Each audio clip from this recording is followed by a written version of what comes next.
Hello, YouTube coin collectors and stackers. Today we're going to be talking about fun and interesting ways to store and display and enjoy your silver stack. We're going to be mostly looking at silver rounds and sovereign rounds today, although you see some bars and stuff sort of scattered around.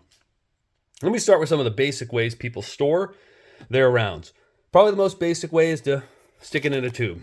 This is a Silver Eagle tube that was shipped out in a monster box originally, and you can see in here, sitting right on top, is a Buffalo round, which is, of course, a very common and popular one, particularly since this 2001 Buffalo $1 commemorative came out. So I'm going to zoom in here a little bit. We can see this a little more. But obviously, if you've been stacking for a while, you have these. You know what these are.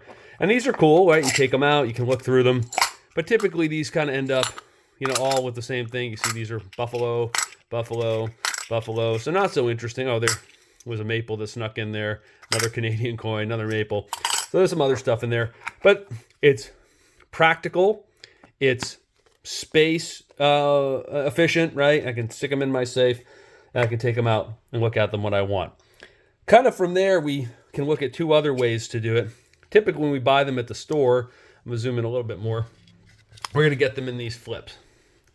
This is your typical 2x2 flip. As long as you don't put them in PVC flips, you could leave them in here, stick them in a shoe box, or do whatever you need to do to protect them. Some people will stick these in intercept shield boxes and so forth, and that's certainly a way to go.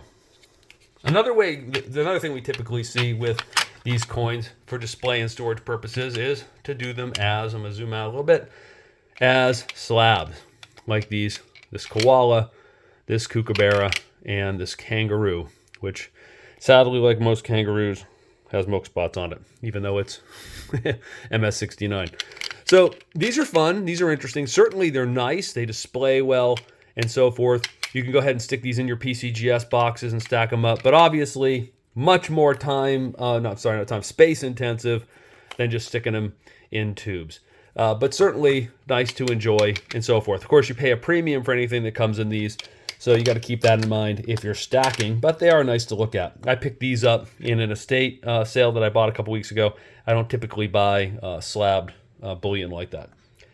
Another thing I picked up in the estate sale in the same vein are this complete set of 2013 Silver Eagles. Got the whole thing in here. Looks nice. It's cool.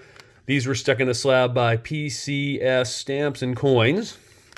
So they're not graded by, say, PCGS or NGC or Annex or CAC, but they're nice. They display well. There's no advantage to keeping them in here. I'll likely crack them out of here and move them into one of my other methods that I'll show you in a moment, just because it takes up a lot of space, and it's not like somebody paid to get this graded. So, because as soon as you put it in this sucker right here, depending upon how you do it, you're into this from anywhere from, like, say, 18 to $70 if you expedited it, or more if you walked it through. So now this adds a lot of cost as well. This doesn't. Anyone can slap anything in a generic slab.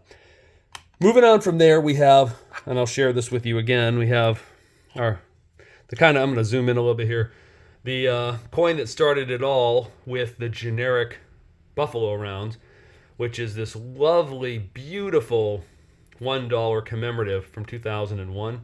This is a proof.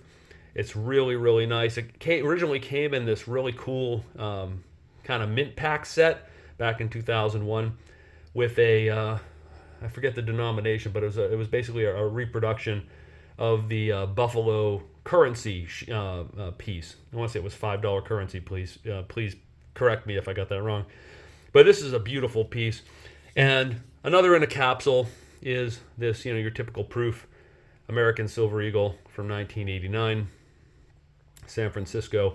And these are fun. And I like these capsules because we can now, and I'm going to zoom out a little bit, move it into something that's really kind of cool, where we combine space efficiency with displayability and enjoyment. So instead of, going in here and dumping them all out and pulling them all out and doing that, which is fine, nothing wrong with that. Of course, they're dinging and knocking into each other and scratching each other and all of that every time you're handling with your hands and getting oils on them.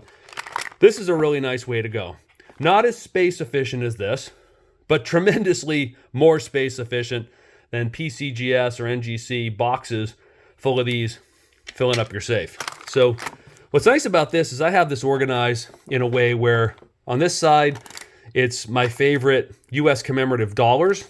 So if I start pulling them out, we can see there's an Olympics one from, I think, 1984.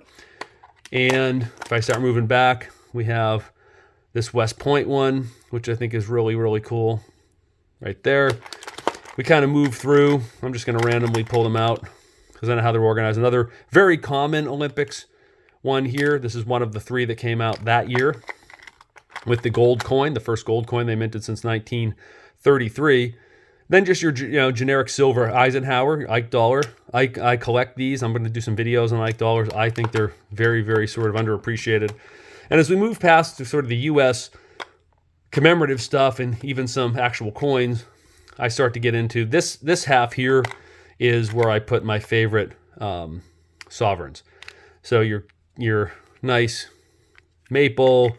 We have a Britannia there. And Year of the Tiger from Australia. I'm trying to look for my favorite.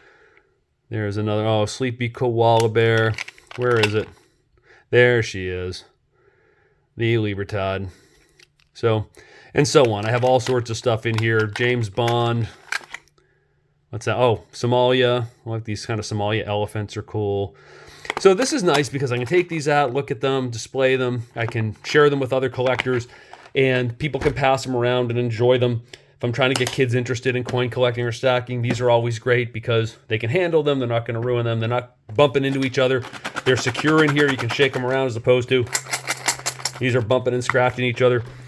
And then from there, I discovered this recently. It is a Whitman book, and I just saw it in a local coin shop, and I picked one up. And what I thought was cool about it is that this is sort of my rotating display. I'll zoom out a little bit and then we'll zoom in closer. So it's my rotating display, and I like to change the things up that are in here depending upon what I want to enjoy at any particular point in time. So like I like this cool Isle of Man one crown. That's a special, I forget the name of the cat. I think it's a minx cat. It's only found on that island. So I just was a beautiful coin. I really liked it. This is your typical sort of generic round, justice round. This is a really beautiful one here with the lion and the unicorn and the crown. This is a sovereign round. We'll see on the other side. This Canada Grizzly. My daughter and I love to collect things with bears on them, so that made the book. This is one some of you may be familiar with. The silver Mondenero. I'm actually going to do a video on the Mondenero because it was from 1973, as you can see, and it was put out by this company called Wade Enterprises, and they had a 1 ounce, a 2 ounce, and a 3 ounce. I have the 1 ounce and the 3 ounce, which is much harder to find, but the 2 ounce is incredibly hard to find, very rare, and I need one to complete my collection. But this is a very, very fascinating coin, and really one of the first silver rounds that was ever released. Beautiful Year of the Dragon. If you're into dragons, this Canada Year of the Dragon is really nice. And then I picked my favorite rounds, and really easy to look at. That's an amazing one with the bull. I'd love to see a U.S. coin that looked like that. And Shark Week. I mean, I'm a sucker for Shark Week. Then we move on from kind of the opening ones to the more generic stuff that we like. This is a great prospector round. Of course, we skipped the back. We can find out that we have 2 pounds. We can look at the backs of some of these and see that, some of them, as I said, are sovereign rounds from Canada and other places. That's the other side of the Mondenero with the shield on it, and this is a scallop shells and so on. And you can see the backside of the shark right there for Shark Week. But then we come to some of the more generic ones, like this 1985 Prospector round, the American Prospector round. And that's an Engelhard round. I should remember that, but I had to flip it over and cheat and look. I really like this round. I'm a big meditator, so this is a very zen, kind of cool round. Noah's Ark.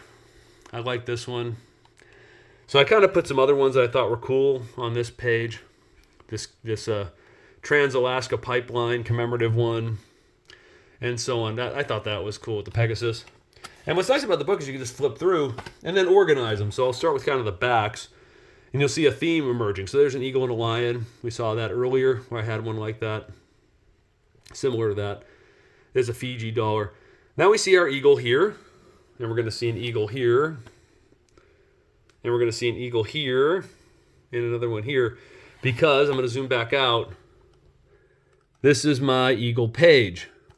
All my cool generic rounds that have eagles on them that I really, really like are on this page. And you'll notice that some of them are, representative of actual American coins, and we'll see what those are when we flip them over.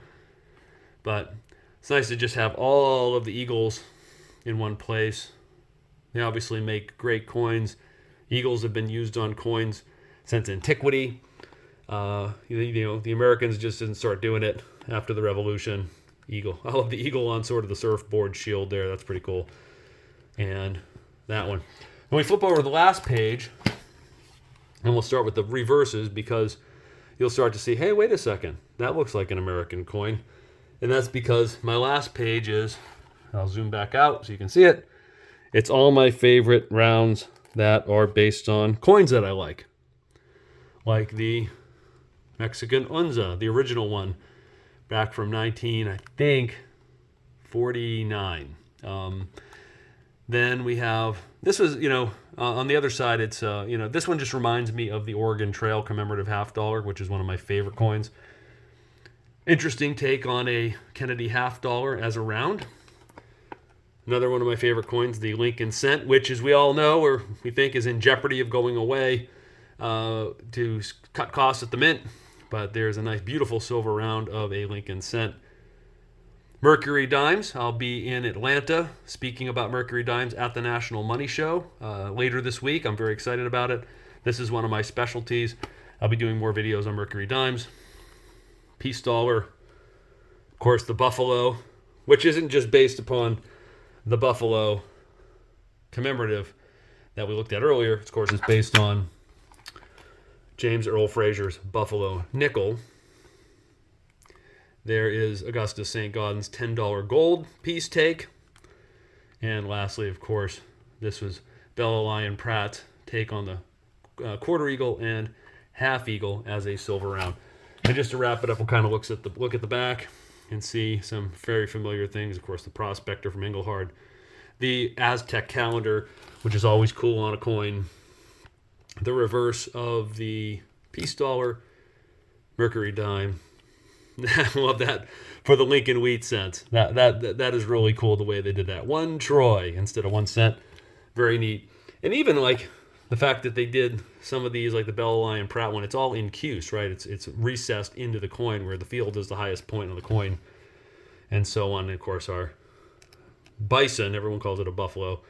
It's a bison, and we believe that this bison was actually in the Central Park Menagerie back when James Earl Fraser was making the buffalo nickel, as we call it today. And this bison's name was Black Diamond. So that to me is fun and interesting. It's really fun to be able to take your coins out, store them safely, as opposed to rattling them around. Space is always a concern for everyone as we're stacking, right? You got to be like conservative with space. Sometimes putting them in a flip is the best thing to do.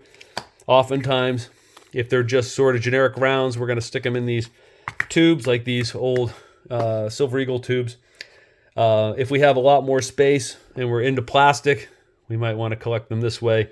Obviously, these have the nicest display, but are the most space intensive. Moving on to things like this guy or this book. And again, like I said, this book for me is rotating. So depending upon my mood, I go into here and fish them out. I go into here and fish them out, and I'll try to change the themes up. Maybe I'll do something where it's all sort of Canadian stuff, or it's all British-based stuff, or Australian stuff as we go through the pages. I will warn you, though, not everything fits in here. For example, Silver Eagles do not fit in here. And Libertads do not fit in here. So those are some examples of some coins that are just too big for these cutouts in the pages. Well, guys, I ask you if you could take just a quick second, like and subscribe. I really appreciate it. It helps the channel. And as always, I appreciate you sticking with me, watching these videos, and, of course, happy collecting.